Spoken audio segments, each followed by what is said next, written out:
Hi everyone, this is Brooke, aka the girl in the halo. I just wanted to give you guys an update because my last updated video was on January 22nd. Today it is January 29th. It has been a full week and I just want to give a little bit of an update on everything that's going on. So I am still having a little bit of pain in the morning and at night, which are being regulated by my pain medication.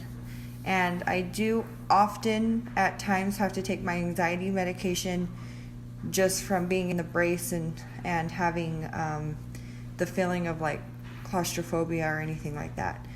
I have been using an e-stim, or also known as a TINS unit, which, as some of you may know, looks like this. And it's got little pads. If you're not familiar with an e-stim or TINS unit, this basically provides a very small electromagnetic shock that stimulates the muscles without you actually having to move them. So I've been putting the pads on the back of my neck, and you can use this little lever right here or this button to choose how intense you want it to be. I got this off of Amazon for like $34, and I'll put the link below in the description. But this thing is awesome. I've been using it on my neck, my traps, my rear delts, like the rotator cuff, and it's helped a lot with stimulating the muscle. So as soon as I get this brace off, I have some type of stability in my neck. This was recommended to me by my massage therapist. I also used one before when I was seeing a chiropractor from a cheerleading accident. But it's super beneficial. If I weren't using it at all and I were to get this brace off next week, my neck would feel completely unstable because those muscles in my neck are not used to recruiting or firing the way they normally do.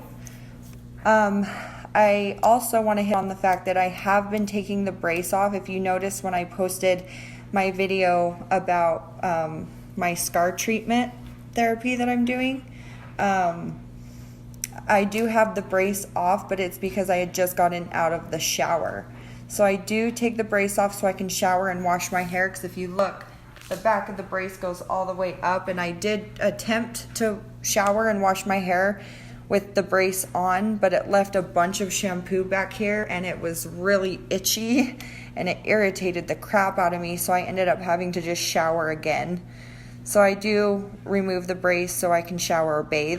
Then, as you can see in my other videos, I have started a cardiovascular training regimen. My doctor did approve me for cardio on the stationary bike, and I've been doing anywhere from 30 to 40 minutes a day, and then I'll follow that with about 20 minutes in the sauna.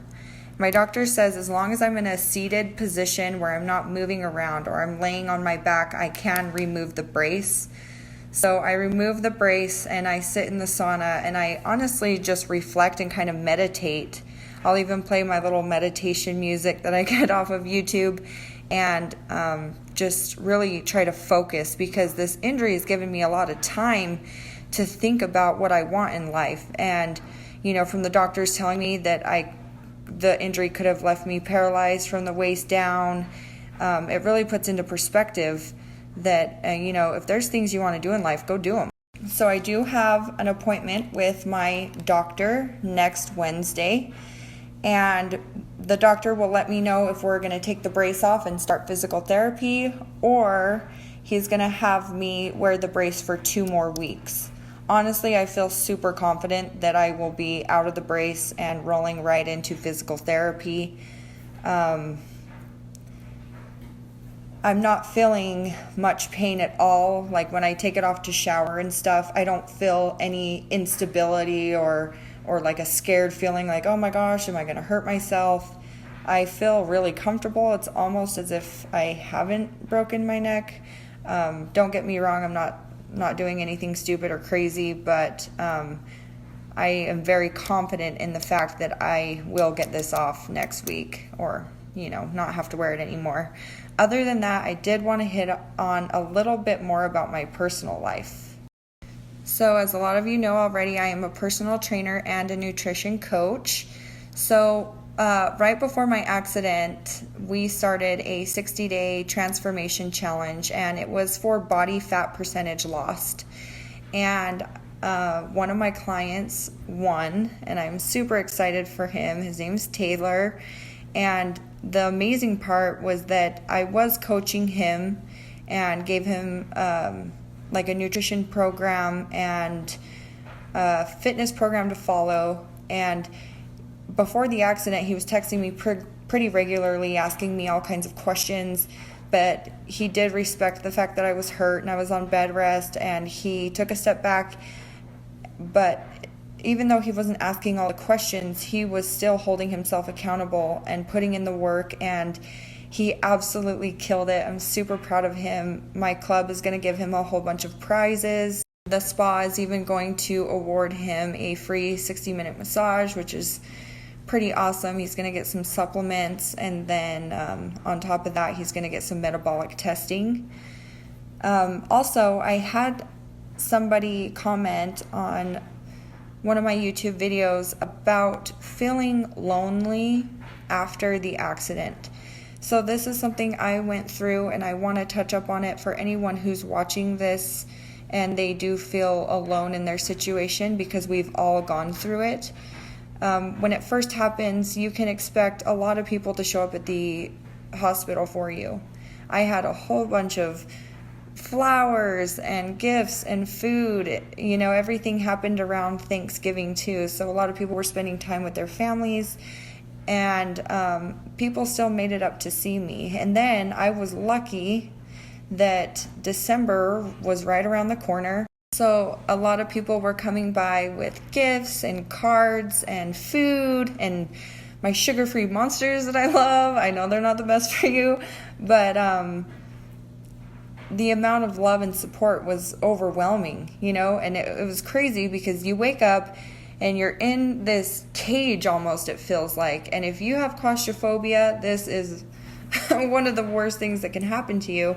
And that's in essence why they give you the anxiety medication, just for having to deal with a cage being over your head. And then on top of that, you have 10 people in a room saying, oh, what happened? What's going on? And asking questions.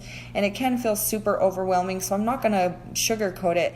There were a few times where people came to visit in large groups, and I would get almost like an anxiety attack. And I'd have to leave the room and sit in like a dark room with the lights off. And I would have to just have like a Brooke moment, which was really weird. I've never experienced that in my entire life, but it just comes with the territory that through the accident and the surgical halo, you will experience times of anxiety and almost depression as well, because, you know, after Christmas faded and into January, there were days where I was on bed rest in the house all by myself. And you kind of do get these feelings of loneliness and, what's the word I'm looking for? Like, you don't really have a purpose, because I went from being a trainer, I'm working out every day, I'm with clients every day, to I couldn't even look at a computer screen without getting dizzy. So I was still trying to program for my clients and stuff and do stuff online, but I couldn't. So my solution, once the roads weren't icy, because my doctor said if there were ice on the roads or snow, he didn't want me in a car, which is totally understandable. So once there was no ice or snow, I was like, okay, if I'm feeling sad or alone, I need to get out of the house and do something for myself, right? So as you can see, I get my lashes done, which I'm getting a fill today, so don't judge, and I get my nails done. Because I'm like, I am not going to let something tear me down to where I'm not me anymore. It's something that I've always done, and I'm like, you know what? I'm going to go get my nails done. So me and my sister go to get pedicures at the nail salon that's right across the street from our house. And the funny thing was, there was one row to the left that was filled. There was completely full of women who were getting pedicures. Subsequently, there were 2 seats that were empty that they were going to put me and my sister in. And I said, no, let's go on the other side. I don't want people looking at me when I was in the cage, right?